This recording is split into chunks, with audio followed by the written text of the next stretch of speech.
I think if they're making apes, I think it's fine. I don't see any reason to do it with photoreal humans myself. If you can use an actual human, a live actor, then why do this? I mean, what was the movie Anthony Hopkins? They did Anthony Hopkins put on the suit and created a digital Anthony Hopkins. Beowulf, yeah. And so you look at that and you say, well, what's the point? You had Anthony Hopkins, why add the extra step? So I don't think it is, it's sort of a mountain to climb because it's there. There's a lot of very smart people that are working on all of these technical things and performance capture, and they're doing it because they can do it. They want to see. There are some people who say that the digital characters will take the place of live actors. I don't think that's going to ever happen, but there are people who say that, smart people. And so I think that with video games, for example, the use of performance capture is to a large degree just a money-saving thing because the scripts for games are so huge and you have so many branches, so many variables depending upon gameplay.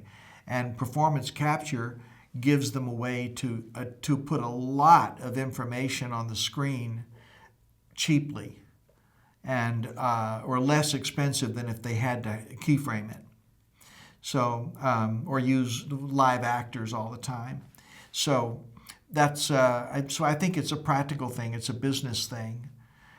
But to the degree you're making Planet of the Apes and such, certainly there's a use for it. Turning characters. It's an interesting thing. So I don't think it's going away, but I don't think that movies gain value just because of that. I think if the movie doesn't rise and fall based on the value of the story and the acting, and that's not going to help it. And I don't like it, and neither does Screen Actors Guild. I remember the first time that I ever heard about digital stuff. I was still acting full time, and I was a member of Screen Actors Guild, and somebody had made Marilyn Monroe and Humphrey Bogart and a couple of others and put them in, I think it was a commercial for Coca-Cola. And it scared the hell out of Screen Actors Guild because nobody asked anybody if they could do it. And nobody got permissions to do this stuff. They just did it. They had these digital stuff, and all of a sudden it shows up on television.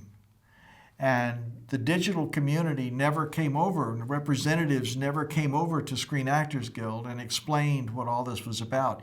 And they were really afraid. And to this day, there's a kind of an adversarial relationship between Screen Actors Guild and the digital world. They still are only barely communicating with each other. There still is not a contract for motion capture actors that's a decent contract. The producers still have not acknowledged that actors that put on motion capture suits are artists. They consider it a talent of some kind, but they don't consider it.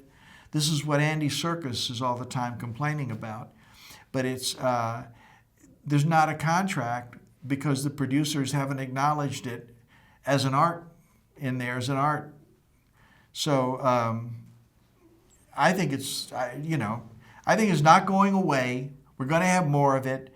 Live action and digital stuff are coming closer and closer together, getting all mixed up with one another. It's really hard to tell them now apart, especially with special effects. You've got actors like, I forget his name, but the guy that got killed in a car wreck halfway through his movie. Okay, so what they did was they took him and digitalized him and shot the rest of the movie after he was dead. And they still had him in there. So I suppose he signed papers at the beginning that gave him the right to do that.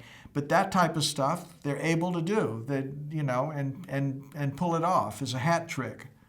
So I'm just a visitor here. It's like family to me. It really is. I've been coming here since, I think, 1999, And the thing is that you get the creme de la creme, the extraordinary achievers in the digital industry. They're here. They're in the room next to me at the hotel. I have dinner with them. I'm able to talk to people. And you really get the feeling after a week here that you have seen the state of the art, that you're tuned in, that you're as aware of what's going on as anybody could possibly be, aside of somebody working in the lab. You feel better equipped to be an industry member. And I look forward to this. I look forward to conversations with people like you. I look forward to this. And it's an anchor in my year. And I think it's just one of the special events in all of the entertainment industry. And it's a great privilege. I feel very privileged to be a part of it.